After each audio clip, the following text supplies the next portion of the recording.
কি গো মামাতো ভাই, শুনলাম তুমি নাকি বিদেশ আইবা। আসো, আসতে পারবা যদি 50 ডিগ্রি রোদ সহ্য করতে পারো, তাহলে আসো, সমস্যা নাই। একটা কথা মনে রাখবা, দেশে 12 ঘন্টা ঘুমাইছো, 10টা দিক দিয়ে ঘুম থেকে উঠছো, এখানে কিন্তু তা পাবা না। আই গেলে 3 থেকে 6 ঘন্টা ঘুম পাতে পারবা। আসো, আসতেই তো কই আও, যেটাই করো ভাইবে চিন্তা আইসো।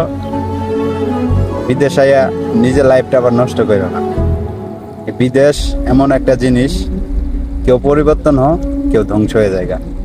অনেক স্বপ্ন নিয়ে তো আসবা, সবাই স্বপ্ন নিয়েই আসে, কারো স্বপ্ন পূর্ণ হয়, কারো স্বপ্ন পূর্ণ হয় না, এটাই বাস্তব। তাই একটা কথাই, বিদেশ আইবা ভালো কথা, আসো। যদি 50 ডিগ্রি রোদ সহ্য করতে পারো, তাহলে আসো, সমস্যা নেই। রিয়াল কামাবা, রিয়াল। রোদের কি তাপ, বিদেশ আসলে বুঝবা।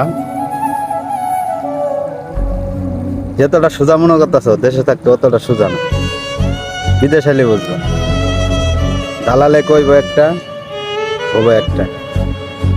দালালে তো তোমার অনেক কিছুই কব, যে মার্কেটে কাজ তুমি এসির মধ্যে থাকবা।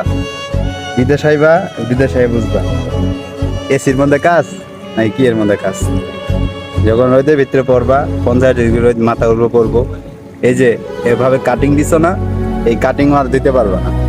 এই প্রবাস জীবন এমন, তুমি প্রবাসে আইবা, তোমার কিছু আত্মীয় স্বজন আছে না, যদি তুমি টাকা না কামাইতে পারো না, তোমার সবাই ভুলে যাবো, এটাই বাস্তব। তাই কই, বিদেশ যদি আসো, ভাইবে চিন্তা আইসো, নিজের লাইফটা শেষ করো না। আমার অনুসারে বলতেছি, নিজের লাইফটা শেষ করো না। বিদেশ জিনিসটা এত সোজা না ভাই। বেশি কিছু কমো না, বিদেশ আইবা ভালো কথা। বিদেশ মানুষ স্বপ্ন পূর্ণ করার জন্যই আসে, কারো স্বপ্ন পূর্ণ হয়, কারোটা ভেঙে যায়।